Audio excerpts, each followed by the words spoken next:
ಇನ್ನು ದೆಹಲಿಯಲ್ಲಿ ನಿನ್ನೆ ನಡೆದಂತ ಕಾಂಗ್ರೆಸ್ ಕಾರ್ಯಕಾರಿಣಿ ಸಭೆಯಲ್ಲಿ ಮಹತ್ವದ ವಿಚಾರಗಳನ್ನು ಚರ್ಚೆ ಮಾಡಲಾಗಿದೆ. ಇವಿಎಂನ ಬಗ್ಗೆ ಅನುಮಾನವನ್ನು ಕೂಡ ವ್ಯಕ್ತಪಡಿಸಲಾಗಿದ್ದು, ಇವಿಎಂ ಹಟಾವೋ ಬ್ಯಾಲೆಟ್ ಪೇಪರ್ ಲಾವೋ ಎಂಬುವಂತ ಘೋಷಣೆಯೊಂದಿಗೆ ಕಾಂಗ್ರೆಸ್ ಈಗ ಹೋರಾಟಕ್ಕೆ ಸಜ್ಜಾಗ್ತಾ ಇದೆ.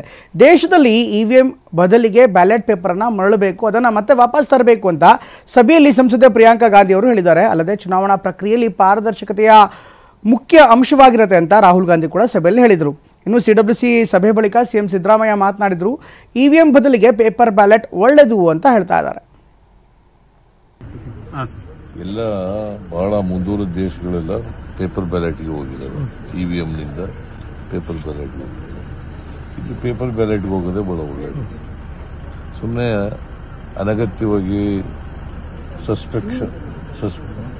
ಸಸ್ಪೆಕ್ಟ್ ಮಾಡೋದು, ಅನುಮಾನ ಪಡೋದು ಇವೆಲ್ಲ ಆಗ್ತವೆ. ಈಗ ಅನುಮಾನಕ್ಕೆ ಎಡೆ ಮಾಡಿಕೊಡ್ತವೆ.